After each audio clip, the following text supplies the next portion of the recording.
ठंडी हवाएं और तेज बारिश। कराची के मुख्तलिफ इलाकों में बादल जमकर बरस पड़े। नॉर्थ नाजमाबाद, नॉर्थ कराची, गुलशन इकबाल, नाजमाबाद, यूपी मोड़, गोलीमार, पाक कॉलोनी, शेरशाह और दीगर इलाकों में बरसात। सर्दी की शिद्दत में इजाफा हो गया। बारिश का सिलसिला सुबह तक जारी रहेगा।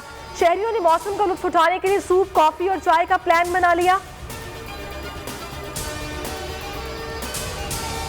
कहीं बारिश तो कहीं बर्फबारी। मुल्क में जाड़े के मुख्तलिफ रंग। पंजाब और खैबर पख्तूनख्वा में भी वक्फे वक्फे से बादल बरसते रहे। ज़ियारत, गिलगित बल्तिस्तान और कश्मीर में बर्फबारी, खूबसूरत नज़ारों पर सफेदी छा गई। मलका कौसार मरी में दिलकश मनाजिर से लुत्फानंदोज होने वाले सयाहों का हुजूम बढ़ने लगा। पंजाब में धुंध के बायस मोटरवे कई मकामात पर बंद। सिंध बल्दियाती कानून नामंजूर। बारिश और सख्त सर्दी भी हौसले पस्त न कर सकी। जमात इस्लामी का धरना जारी। कारकुनान के हक की खातिर लड़ना होगा के फलक शगाफ नारे।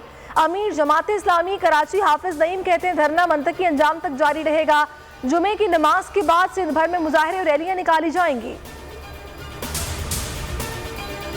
फॉरेन फंडिंग रिपोर्ट ने इमरान खान को बेनकाब कर दिया। झूठ बोलने के जुर्म में इस्तीफा दें और घर चले जाएं। तहरीक इंसाफ पर भी पाबंदी लगाई जाए। मरियम नवाज का मुतालबा, कहा तहरीक इंसाफ नालायकी, नाअहली, झूठ और करप्शन का ब्रांड है। अब इन्हें भागने का मौका नहीं मिलेगा। अदलिया नून लीग के दौर की तरह मुतहरिक हो जाए। मेरा फोन टैप करने पर पहले मुझसे माफी मांगी जाए।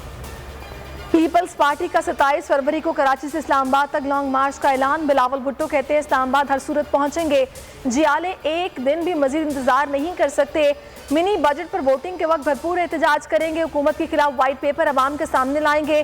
फॉरेन फंडिंग पर तहरीक इंसाफ के खिलाफ एक्शन का मुतालबा। आज खानदान शरीफिया और जरदारिया के सपूतों ने प्रेस कॉन्फ्रेंसेस की। मरियम और बिलावल अकल के बच्चे हैं, उम्र के नहीं। हैरान हूँ कैसे कैसे लोग मरियम के पीछे हाथ बांध कर खड़े होते हैं। पीपल्स पार्टी और नून लीग में नए लोग सामने आने चाहिए। फवाद चौधरी का जवाबी वार। पीपल्स पार्टी और नून लीग के फंडिंग सामने आने के मुंतजर। वज़ीर-ए-आज़म इमरान खान ने अगले 3 माह अहम करार दे दिए। कहा महंगाई 3 माह में कंट्रोल करना होगी। हुकूमत की सबसे बड़ी नाकामी एहतसाब का ना होना है। ऑपोजिशन शौक से तहरीक में एतमाद लाए, इन्हें कोई खतरा नहीं। हुकूमत 5 साल पूरे करेगी। आर्मी चीफ को मजीद तौसी देने से मुतालिक कभी सोचा नहीं। राना शमीम तौहीन अदालत केस। गिलगित बाल्तिस्तान के साबिक चीफ जज राना शमीम समेत तमाम मुल्जिमान पर फर्द जुर्म आज आयद की जाएगी। इस्लामाबाद हाई कोर्ट के चीफ जस्टिस अता मिनुल्लाह समाअत करेंगे।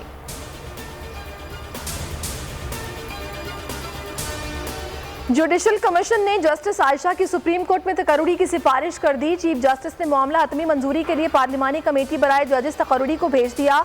जस्टिस आयशा मलिक पाकिस्तान की पहली खातून जज बन जाएंगी। सब्सक्राइब करें और बेल दबाएं ताकि कोई खबर रह न जाए।